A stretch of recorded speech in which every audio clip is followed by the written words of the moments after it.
This is a magical place, a place where the dynamics of positive and negative seem to exist in extremes. Each of you had your own unique difficulties.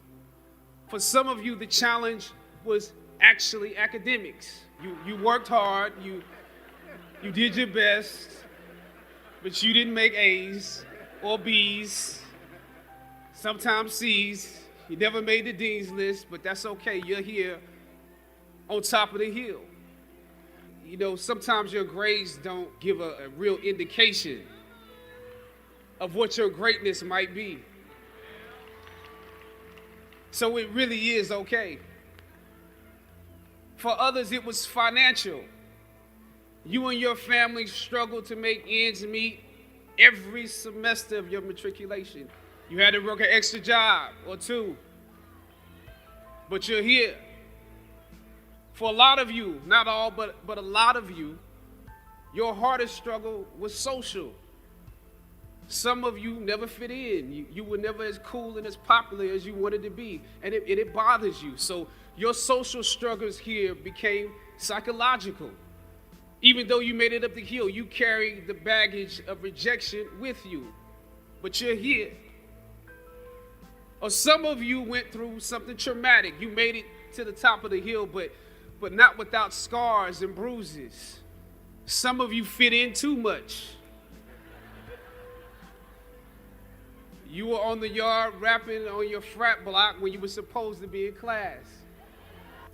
Most of you graduating here today struggled against one or more of the impediments or obstacles I mentioned in order to reach this hilltop.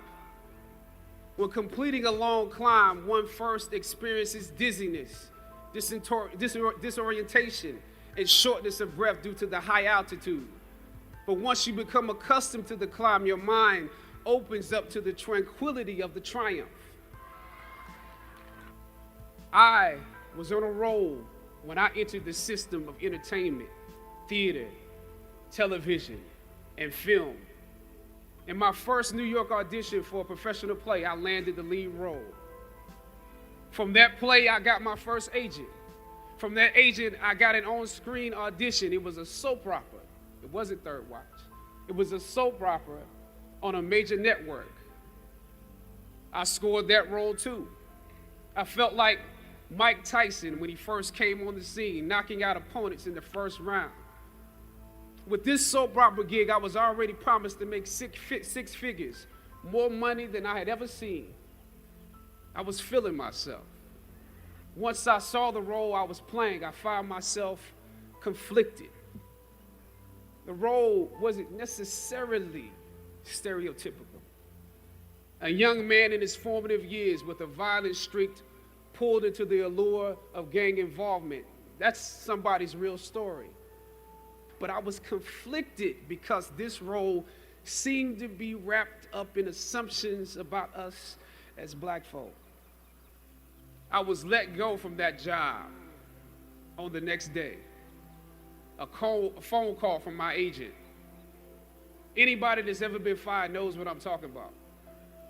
Even if you really don't want the job, when they let you go, it's like any breakup. You act like you don't care. I didn't need that damn job anyway. I didn't need them. But when you have those moments alone, you start to wonder if there was a better way to handle it, and if you could have handled it better, maybe you could help your family. And then before you know it, you're broke, and you find yourself scraping together change just so you can ride the subway so that you can get the next job. My agents at the time told me it might be a while before I got a job acting on screen again. Sometimes you need to get knocked down before you can really figure out what your fight is and how you need to fight it. Sometimes you need to feel the pain and sting of defeat to activate the real passion and purpose that God predestined inside of you.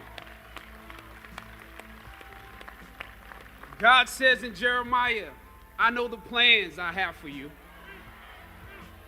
Plans to prosper you and not to harm you.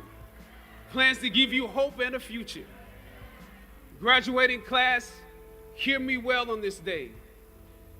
You would rather find purpose than a job or a career. Purpose crosses disciplines.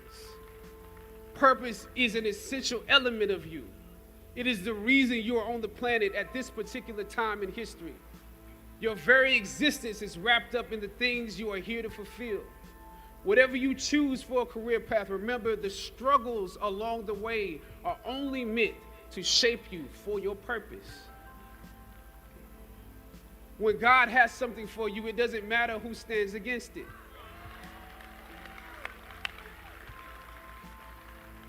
God will move someone that's holding you back away from a door and put someone there who will open it for you. If it's meant for you,